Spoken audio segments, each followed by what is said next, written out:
Hello, कैसे हो?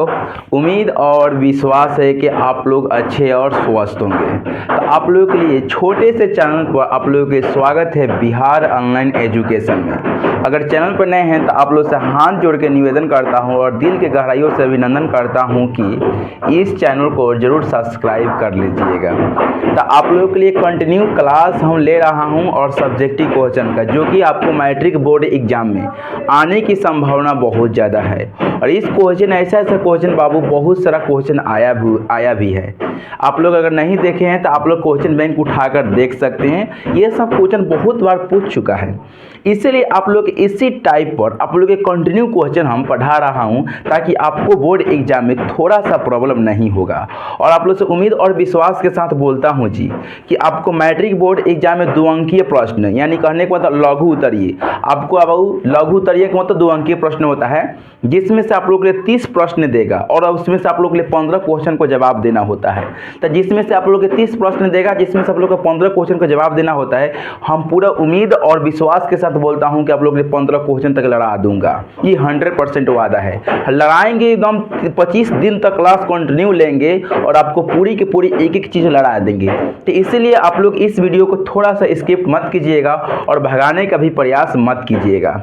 Clear? आप लोग के लिए एक एक चीज़ हम एक एक चीज़ समझाएंगे और एक एक टॉपिक के बारे में बेसिक अनुसार के साथ एक एक क्वेश्चन के बारे में सिखाते हुए भी चलेंगे। कहीं दिक्कत नहीं होगा, थोड़ा सा भी दिक्कत होगा कमेंट में ज़रूर बताइएगा कि हाँ सर यहाँ पर दिक्कत हुआ। चलिए आइए हम स्टार्ट करते हैं। चलिए स्टार्ट करने से पहले यहाँ पर लिखे हैं कि class 10th math subject question लघु उत्तरीय 2 अंकीय प्रश्न, ये सब आप लोग के 2 अंकीय प्रश्न में पूछा जाएगा। और हमको ये उम्मीद है ना कि इस क्वेश्चन को बाबू 5 अंकीय में पूछ सकता है। लग रहा है हमको कि 5 अंकीय में पूछ देगा, क्योंकि इसमें देखिए शून्य निकालना है और इसको भी जांच करके हम लोग का दिखाना है। इसीलिए इस क्वेश्चन को थोड़ा हमको लग रहा है कुछ ना कुछ इसमें इंफॉर्मेशन होगा। आइए इसमें सबसे पहले हम क्या करेंगे, यहाँ पर हम हल करेंगे जी। और हल करने के बाद इसमें जो भी दिया है यहाँ पर लिखेंगे, मान लेंगे, थोड़ा मान लेंगे, मानेंगे पी एक्स बराबर पी, हर दफे लिखते हैं एक्स। क्यों लिखें कि एक्स के रूप में सवाल को दिया है और जो सवाल दिया यहाँ पर एक्स स्क्वायर -3 -7x यहाँ पर लिख देंगे। क्लियर?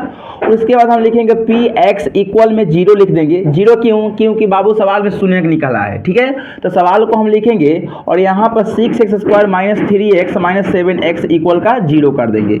लेकिन थोड़ा सा एक बात बताने वाला हूँ कि आप लोग का पूरी के पूरी इस क्वेश्चन में सवाल को उल्टा करके दे दिया है, उल्टा करके दिया है। तो आप लोग थोड़ा इसको क्या कीजिएगा,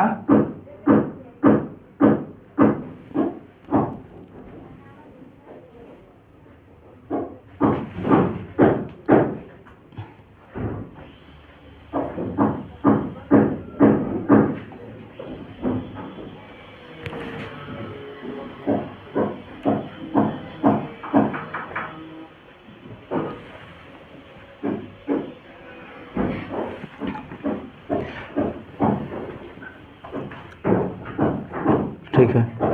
तो थोड़ा इसको क्या कीजिएगा, क्वेश्चन को सीधा कर लेना है हम लोग का। इस क्वेश्चन को सीधा करना है क्योंकि क्वेश्चन को बाबू उल्टा करके दिया है। तो इस क्वेश्चन को सीधा करने में कुछ बड़का चीज़ नहीं है बेटा। आप लोग क्या कीजिएगा, इसको 6x स्क्वायर के 6 स्क्वायर, इसको बाबू हम x स्क्वायर के बाद हम x वाला लिखते हैं, तो माइनस यहाँ पर 7x होगा और यहाँ पर 3 यहाँ पर हो जाएगा, इक्वल में 0 हो जाएगा। लेकिन यहाँ पर एक और चीज़ होता है कि बहुत लड़का लड़की एक प्रॉब्लम, बहुत लड़का लड़की के सोच में पड़ जाता है कि आखिर 0 आया तो कहाँ से आया, ये एक वर्ड मैटर रख देता है। तो यहाँ पर बाबू शून्य में सवाल को बोला है शून्य ज्ञात करने के लिए और शून्य के मतलब होता है 0, तो इक्वल में दे देंगे हम लोग 0। क्लियर यहाँ तक?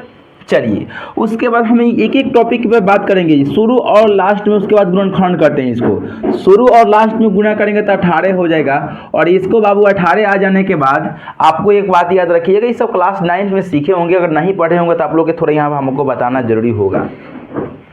देखिए अब 18 आ जाने के बाद 6 और 3 में गुना कर देंगे 18, तो दुनिया का ऐसा 2 संख्या लेना है। दुनिया में कोई 2 ऐसे संख्या लीजिए कि गुना करने के बाद आपको 18 आ जाना चाहिए और जोड़ के मंगाइए या घटा के मंगाइए, आपको बाबू हमारा माइनस में 7 आना चाहिए। जोड़ के मंगाइए घटा के मंगाइए, वही 2 संख्या को, दुनिया के कोई भी 2 संख्या लीजिए।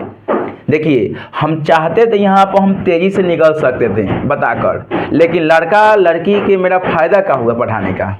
जो कोई भी मेरा प्यारा बच्चा अगर देख रहा है मेरा वीडियो, तो हमको क्या फ़ायदा कि जब यही मैटर अगर नहीं समझ में आएगा, उसको पता ही नहीं चलेगा। अब 9-2 लिख दें और 9-2 लिख के हम चल जाएं आगे, फटाफट कॉमन लेके आ फटाक से सुने के निकाल दें, तो बताइए लड़का को क्या फ़ायदा होगा पढ़ाने से, कि जब लड़का ही नहीं समझेगा, अब बार बार पीछे वीडियो करेगा, नहीं समझ में तो गाली भी किसने दे देगा। यही होता है मैटर। बड़े बड़े टीचर क्या करते हैं, सटाक से निकल जाते हैं, लगता है कि उनके जुगुड़ लड़का सब हो गया है, ऐसे ऐसे काम होता है। तो नहीं, घबराने की कोई ज़रूरत नहीं है। इसमें भी देखना होता है कि देखो अब दुनिया के कोई दो संख्या, एक 9 ले लेंगे और एक 2 लेंगे, तो गुना करने के बाद 18 तो आ जाएगा, और 9 में से 2 घटाएंगे तो 7 भी आ जाएगा। आ गया ना, यही हम लोग का करना था और कुछ ज़्यादा नहीं करना था। आप लोग समझ चुके हैं। तो 6x² यहाँ पर 9x और यहाँ पर बाबू प्लस में 2x और माइनस में 3 इक्वल के 0। यहाँ पर क्या करेंगे जी, माइनस में 9 रखेंगे। क्यों? क्योंकि 9 में से हम 2 को घटाएंगे तो 7 आना चाहिए, तो माइनस में आना चाहिए। 9 में से 2 तो घट गया, लेकिन 7 तो बच गया ना, माइनस में 7 बचेगा, क्योंकि 9 के आगे हम माइनस के चिन्ह को डाल दिए हैं। क्लियर यहाँ तक? उसके बाद हम क्या करेंगे जी, इसको मिटा दें हम, आगे इधर काम होगा। इसके बाद हम क्या करेंगे, कॉमन लेंगे यहाँ से और यहाँ से, तो कॉमन इसमें हो जाएगा 3 हो जाएगा और x कॉमन हो जाएगा। 3 क्यों कॉमन हो जाएगा जी, तो 3 के पहाड़ा में 6 भी आता है, 3 के पहाड़ा में 9 भी आता है, तो इसीलिए बेटा 3 कॉमन होगा। क्लियर? तो 3 के पहाड़ा में 6 कितना बार में आता है, 2 बार में आता है। 2 x में से 1 x बाहर आ गया, तो यहाँ पर 1 x बच गया, माइनस के माइनस हो जाएगा। क्लियर? 3 के पहाड़ा में 9 कितना बार में, 3 बार में आता है, x से कट गया, यहाँ पे प्लस है तो प्लस हो जाएगा। अब इसमें से कॉमन के मतलब होता है कि क्या होता है कि जो यानी वैसा संख्या कॉमन लेना चाहिए कि उसके पहाड़ा में दोनों संख्या आना चाहिए। क्लियर? अगर यहाँ पर 2 कॉमन लेंगे तो 2 के पहाड़ा में 2 आएगा, ठीक है, लेकिन 3 थोड़े आता है, तो इससे 2 कॉमन नहीं होगा। अगर 3 कॉमन लेंगे तो 3 के पहाड़ा में 3 आता है, तो 2 थोड़े आता है, इसीलिए हम 3 भी कॉमन नहीं लेंगे। क्लियर? तो उसके बाद हम क्या करेंगे, यहाँ पर कॉमन 1 ले लेंगे। 1 क्यों ले लेंगे कि 1 की गिनती में भी 2 आता है और 1 की गिनती में भी 3 आता है। और कॉमन लेने के बाद हम क्या करते हैं जी, ये वाला चीज़ इसमें हम डाल देंगे। ये सब लड़का लोग की सिखाना और बेसिक बहुत अच्छा से ये हम सिखाना चाहता हूँ, इसलिए इसमें डाल दिए।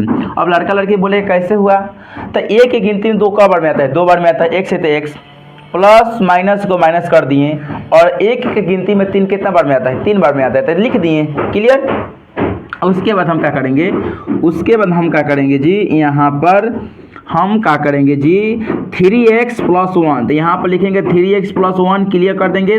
और दोनों घर बाबू एक जैसा होगा, 2x - 3 इक्वल का 0 होगा। उसके बाद हम क्या करेंगे, दोनों में क्या करेंगे, 0 को बंटवारा कर देंगे। 0 का क्या करेंगे, बंटवारा कर देंगे।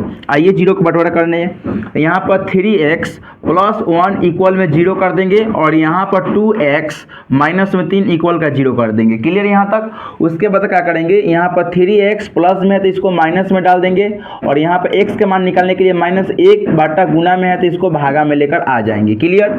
उसके बाद इसको भी ऐसा ही करेंगे, 2x का 2x करेंगे, और माइनस में है तो क्या चल जाएगा, प्लस में चल जाएगा, और x के मान निकालने के लिए 3, और गुना में है तो कहाँ आ जाएगा, भागा में आ जाएगा। तो इस अल्फा है और एक बाबू बीटा है। अब लड़का लड़की के एक और कन्फ्यूज होता है कि दोनों में से कैसे जानेंगे कि यही अल्फा है और यही कैसे जानेंगे कि यही बीटा वाला है। तो बाबू देखो, घबराने की कोई ज़रूरत नहीं है। एक बात यहाँ पे है कि दोनों में से किसी को एक अल्फा मान लीजिएगा तो 100% दूसरा वाला बीटा होगा। अगर इसको अल्फा मानिएगा तो इसको बीटा होगा। कोई भी टीचर कभी नहीं बता सकता है कि कंफर्म कि यही अल्फा होगा और यही बीटा होगा। अगर इसको अल्फा माने तो इसको बीटा मानना पड़ेगा, इसको बीटा माने तो इसको अल्फा मानना पड़ेगा। क्लियर? और कोई भी टीचर अगर बताएगा कि नहीं कंफर्म यही अल्फा होता है तो हमसे थोड़ा टच कराइएगा और हम भी कुछ सीखेंगे उनसे। ठीक है? ऐसा होके भी नहीं करेगा तो कहाँ से बताएंगे। ठीक है? आइए अब इसके बाद हम क्या करना है, शून्य का योग निकालना है और गुणनफल। तो शून्यकों का योग निकालना है। तो अकॉर्डिंग टू क्वेश्चन के मतलब है कि प्रश्न के अनुसार से। ठीक है? तो यहाँ पर लिखेंगे शून्यकों का योग। क्या लिखेंगे? शून्यकों का योग।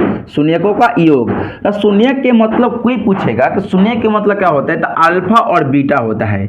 योग के मतलब बाबू प्लस होता है। तो शून्य का अल्फा प्लस बीटा का फॉर्मूला होता है -b/a होता है। अल्फा के मान कहाँ से लेंगे, तो यहाँ से अल्फा के मान -1/3, और बीटा के मान कहाँ से लेंगे, तो यहाँ पर 3/2 होगा ना। यहाँ पर 3/2, यहाँ पर 3/2 बराबर, और यहाँ पर फार्मूला वाला माइनस, और b के मान कहाँ से लेंगे, तो यहाँ से b के मान लेंगे। a वाला बाबू a होता है, a वाला b है, e वाला c है, क्लियर। तो यहाँ पर b के मान -7 है और a के मान कितना है जी 6 है, तो यहाँ पर से हम 6 ले लेंगे, क्लियर। हर एक एक टॉपिक बाबू आपको समझाते हुए चलेंगे, कहीं दिक्कत होकवे नहीं करेगा। और इसको एलसीएम लेंगे तो 6 हो जाएगा जी। 3 के पावर में 6 2 बार में होता है, तो इसमें 2 से गुना करेंगे तो -2 हो जाएगा। प्लस है तो प्लस कर देंगे। 2 के पावर में 6 3 बार में आता है, तो इसमें 3 से गुना करेंगे, 3 में 3 से 9 हो जाएगा। माइनस माइनस का हो जाएगा, प्लस हो जाएगा। तो यहाँ पर 7/6 प्लस हो जाएगा, तो प्लस की चिंता नहीं लिखते हैं। 9 में से 2 घटेगा तो यहाँ पर 7/6 और बराबर में यहाँ भी 7/6। दोनों देखिए आपस में बराबर आ गया ना। तो जब दोनों आपस में बराबर आ गया तो कहीं अगर दिक्कत होगा तब बोलिए, कहीं दिक्कत होगा तब बोलिए। दिक्कत बिल्कुल नहीं होगा, थोड़ा सा भी नहीं होगा। क्यों? क्योंकि इसमें देखिए दोनों बराबर जब आंसर आ गया तो इससे हमको पता चल गया कि जो भी हम बनाए हैं तो हम 100% सही बनाए हैं, कभी दिक्कत नहीं हुआ है, क्लियर। चलिए अब इसके बाद हमका एक और चीज़ हमको निकालना है, शून्यकों का गुणनफल। यहाँ पर लिखेंगे शून्यकों का गुणनफल, शून्यकों का गुणनफल। तो गुणनफल के मतलब बाबू इंटू, शून्य के मतलब होता है अल्फा और बीटा, और गुणनफल के मतलब बीटा है, माने बीच में गुणा का चिन्ह डाल देंगे, क्लियर। उसके बाद इसका फॉर्मूला होता है c/a। क्या होता है इसका? c/a होता है। अल्फा के मान यहाँ से ले लेंगे -1/3, बीच में गुणा का चिन्ह। बीटा के मान लिखेंगे 3/2 और बराबर में c के मान यहाँ से लिखेंगे, c के बाद -3 है और a के मान 6 है बाबू। 3 से 3 का करेंगे, काट लेंगे, तो यहाँ पर -1/, यहाँ पर 2 हो जाएगा। और इसको 3 एकम 3 काटेंगे, 3 दूना का 6, तो यहाँ भी -1/2 हो जाएगा। देखिए दोनों भी बराबर आपस में मेरा आ गया।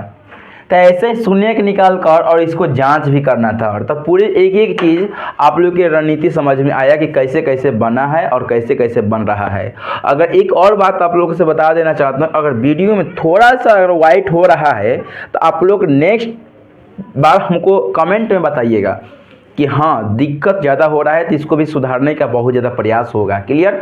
और चैनल पर नए हैं तो आप लोग से दिल की गहराइयों से अभिनंदन करता हूँ कि आप लोग सब्सक्राइब कीजिए, आप लोग सब्सक्राइब कीजिए, तो तेज़ी से और वीडियो आएगा और बढ़िया बढ़िया क्वेश्चन छाट कर लेकर आऊँगा। क्यों? क्योंकि आप लोग के लिए लड़ाना है ना क्वेश्चन, इसी की वजह से। तो आप लोग 100% आप लोग चैनल पर नए हैं तो सब्सक्राइब जरूर कीजिए और अपना दोस्तों के पास शेयर लाइक कमेंट करते रहिए। चलिए मिलते हैं नेक्स्ट वीडियो में, तब तक जय हिंद जय भारत के साथ एक नए धाकर क्वेश्चन के साथ मिलेंगे। तब तक आप लोग की शाम को मिलते हैं। जय हिंद मेरे प्यारे बच्चों।